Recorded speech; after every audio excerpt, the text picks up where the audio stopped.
Hello there, lovely people. It's Alex from Nintendo Life here, and today we're reviewing for you Big Walk on the Nintendo Switch 2. This review was originally written by me, and I was helped throughout the review process by my wife, Sasha Stowe. But anyway, that's more than enough waffling. Let's dive right into things.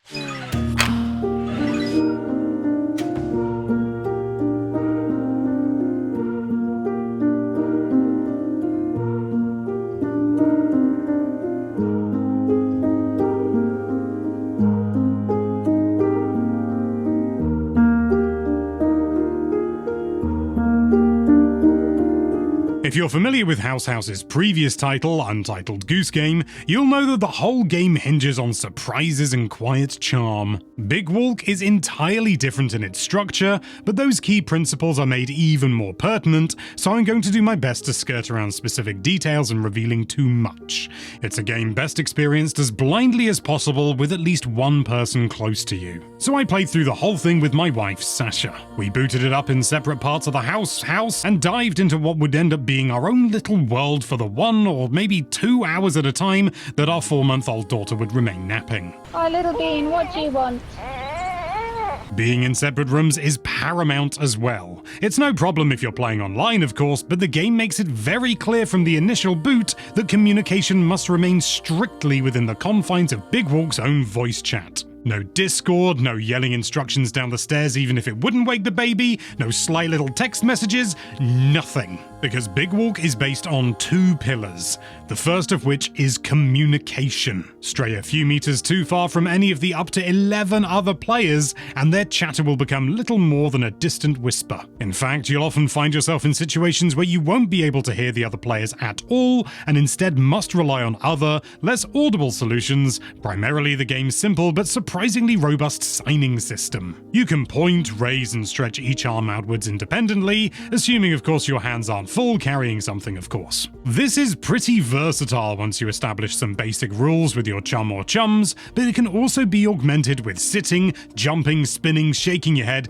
and any number of other well-trodden non-verbal first-person communication techniques that bring Red vs. Blue to mind. It's also got crossplay, meaning you can play it with friends on any other platform. How welcome is that? The second of those pillars I mentioned a moment ago is discovery. If you didn't know it already, Big Walk takes place in a fairly substantial open world. It's no Daggerfall or even Morrowind, but it's just big enough to be imposing and unfathomable at first, but navigable and digestible once you're 6 hours deep. And there is so much to discover. The landscape itself is rugged, realistic and hilly for the most part, with clever sightlines that show clear inspiration from the likes of Breath of the Wild, combined with entirely unrealistic structures and points of interest that usually consist of just a single color. It's these garish landmarks that typically house the primary collectible. And frankly, I don't know what they're called. I think they're eggs, but the game never makes it clear. In fact, the game doesn't really name anything. Sasha and I very naturally came up with names for all the in-game items we discover, but I'd wager no other reviewers would have an identical list of terms to us just by nature of the lack of in-game labels, and that's kind of wonderful. And if that sounds like a small and interesting little quirk, then you're wrong. It's one of many different factors that's utterly essential to the overall experience, because it forces you to explain things and understand what they are together. Reuniting with someone after splitting up and explaining that you found a strange red sphere with a nose-like protrusion puts a much more detailed image in the other person's mind than having a pre-labeled object that you're already familiar with. It reinforces both pillars. You're going to naturally be intrigued by a vague description of something strange and want to see it for yourself. That's discovery. And it helps you build an understanding and even a personal glossary for everything the world fails to explicitly name. That's communication. It is nothing short of genius. And you're going to have to rely on everything you learn about one another in order to overcome the game's puzzles. And there are a lot of them. As I mentioned earlier, they almost all rely on communication, oftentimes non-verbal, but there's such variety it rarely feels like you're doing the same puzzle twice. To give a reserved example, you'll often have a sequence of symbols that one person can see and the other can't, and this naturally needs to be communicated. Like so much of the game, the symbols are often arbitrary, so you'll need to describe them to that other person as best you can.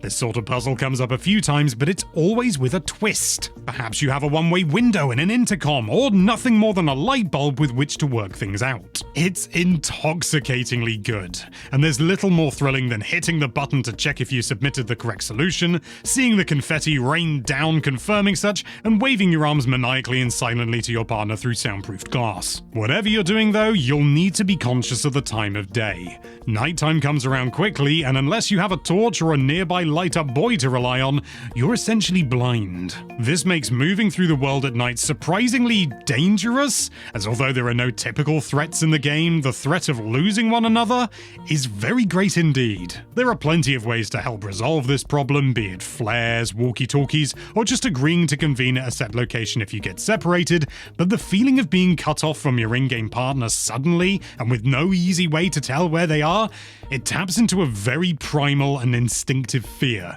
even if logically you know you could just cheat and yell down the stairs in real life. And whilst you're solving all these puzzles, you might want to try turning your Joy-Con 2 on its side, because Big Walk fully supports mouse controls. They work surprisingly well too, and the ability to remap all controls for either control scheme is a very welcome addition for those who don't have a hankering for carpal tunnel syndrome. I've played a lot of co-op games with Sasha over the years, and this is probably the purest and most rewarding we've ever played, and I'm certain the game is still hiding stuff we haven't found. I can see how it might not gel as effortlessly for some other people who perhaps haven't been living together for 9 years, but I guarantee you'll be closer to whoever you do decide to play it with by the time you roll credits and have a peculiarly emotional ending experience.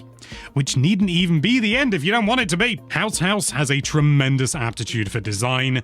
That much is inarguable. Unfortunately, the team's small size does mean that the presentation on Switch 2, it's not nearly as refined. I know the game looks good on other platforms because I've seen it. Yes, the characters and world juxtapose one another, but it works. Sadly, the Switch 2 version is not only stuck at 30 frames a second, but it takes a massive hit in terms of its visuals, as you've probably been able to tell. Pop-in is rampant, shadows are crunchy and low res, and lighting doesn't hit as well as it should, whether you're docked or handheld. There are moments when the game looks gorgeous in a screenshot, such as on top of a tower when the sun's setting, but it's these very towers where the game struggles to even maintain its 30 FPS target, which given the number of visual sacrifices already made is really quite disappointing. The nature of the game means that all of this is not strictly important, and it's not enough to spoil anything major, but it does tarnish what is otherwise an outstanding bit of media. Sasha also experienced a strange glitch that initially seemed like it was some sort of intended boon. After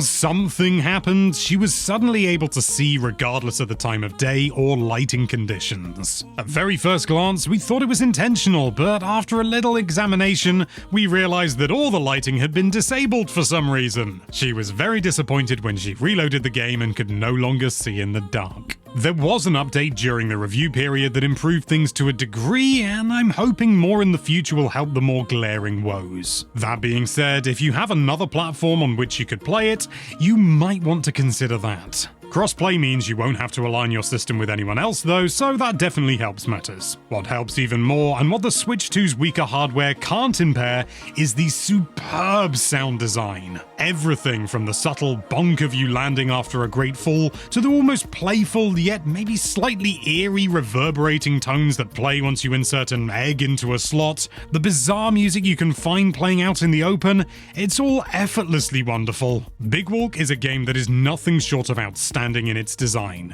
A co-op adventure that feels like you're 12 years old again and venturing across those fields with your buddies. Its strict reliance on communication and clever puzzle design makes it one of the most rewarding games I think I've ever played, but its technical shortcomings on the Switch 2 version do take the shine off a touch. Thankfully, that's not enough to break what is one of the most unique and intriguing games released this decade, as long as you're willing to learn to communicate.